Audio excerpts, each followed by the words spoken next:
The latest budget changes that will come into effect in April 2025 are going to significantly increase labour costs.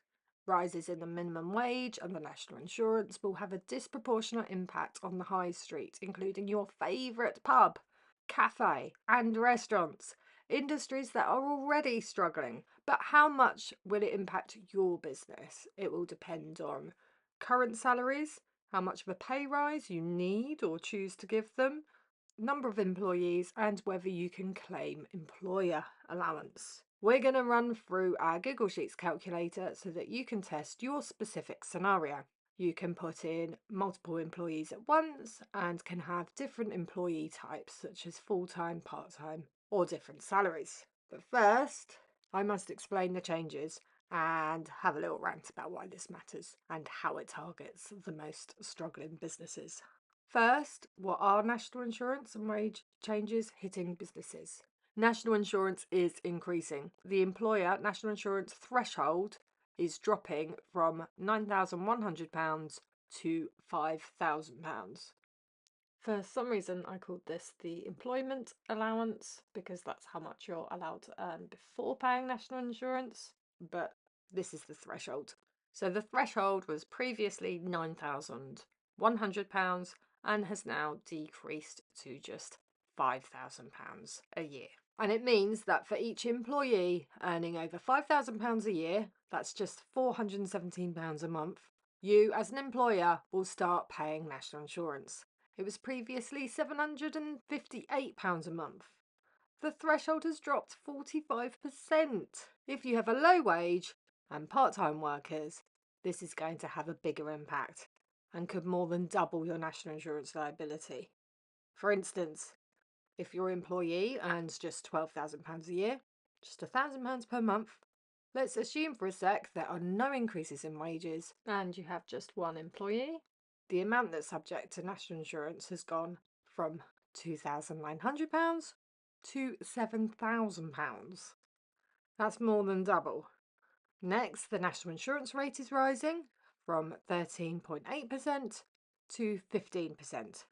You could say that's 1.2 percentage points, but reality is it's an 8.7% increase, and it's on top of that threshold increase. So they have a compounding effect. Assuming the same £12,000 per year and no increase in wages, the national insurance contribution has gone from £400 a year to £1,050. That's up 162%. But next, minimum wage is increasing from £11.44 to £12.21. That's 6.7%. So let's plug that in. The wage has gone up, so has the amount subject to national insurance, and the national insurance contribution has now increased to £1,171. That's almost triple. You can see how low margin industries, care homes, retail, hospitality, are going to be the hardest hit. But it doesn't stop there. Pension contributions will increase too. More salary means higher employer pension contributions. They are a minimum of 3% of salary after your employee earns £520 per month. These have increased 14% as we move further from that minimum salary where you have to start paying towards employee pensions. But the government said there was good news. They tried to sweeten the deal by highlighting employment allowance. That's the amount you can knock off your total insurance bill. Sorry, I think it'd be a lot clearer if I call that top one the national insurance threshold. Sorry, last minute change. Back to the proper employment allowance. This has increased from £5,000 to £10,500. But you cannot claim if you are the sole employee, as in you are self-employed, a contractor, a freelancer. With 5.6 million businesses in the UK, 4.1 million have a director only. That means for 3/4 of the UK businesses, this is no help at all. Oh, and aren't they nice? They've removed the £100,000 cap, which meant you couldn't claim this employment allowance if your national insurance liabilities were more than £100,000. You'd have to have more than 50 employees at minimum wage for this to kick in. That's less than 50,000 businesses that will benefit.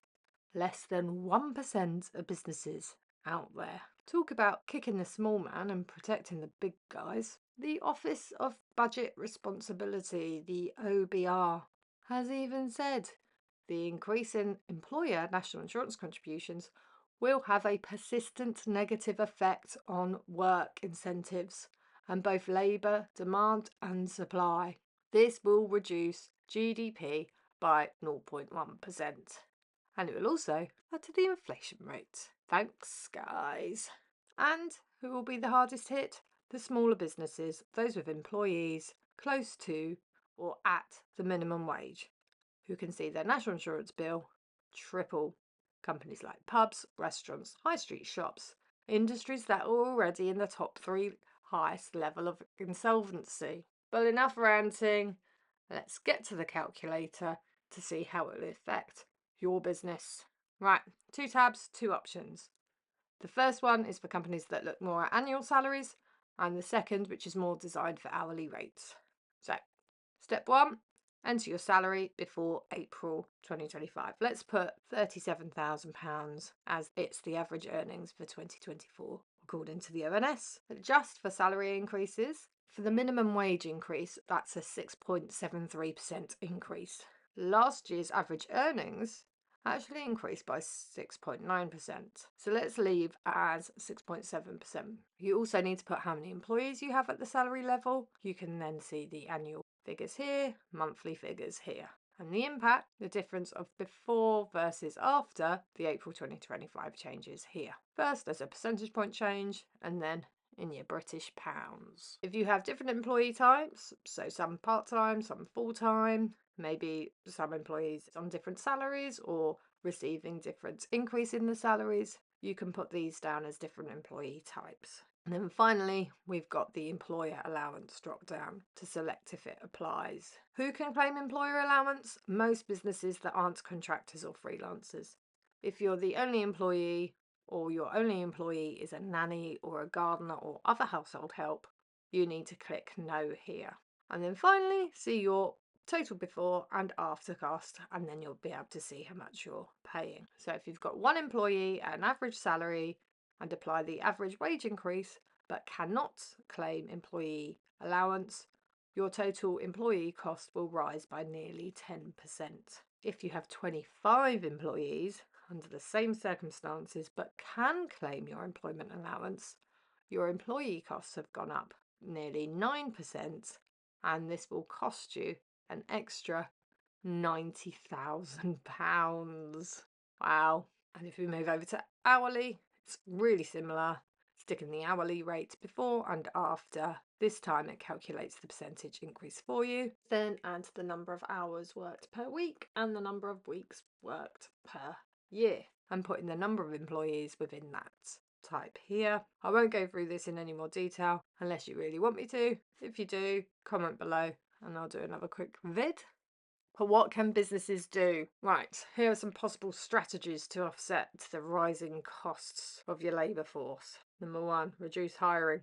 Maybe shift contractors. Check out our video on how much your employees versus contractors cost you as an employer. As I mentioned earlier, the OBR estimates that labour reduction will increase, and they estimate it to be about 50,000 hours. You can pass on your cost to customers. This will push inflation higher. OBR estimates changes in the budget, including the NIC, will add 0.4 percentage points to inflation. But it's risky for retail and hospitality, where insolvencies are already the second highest. You can use salary sacrifice for pensions to cut national insurance contributions. This could work for higher paid individuals, but for those on minimum wage or living wage, they literally need their wage to live. Right, finally, automation. This could work for some industries and should be happening anyway. If you need help automating your admin, do give us a buzz. But really, the government need to stop bullying the little guy, whether that's the businesses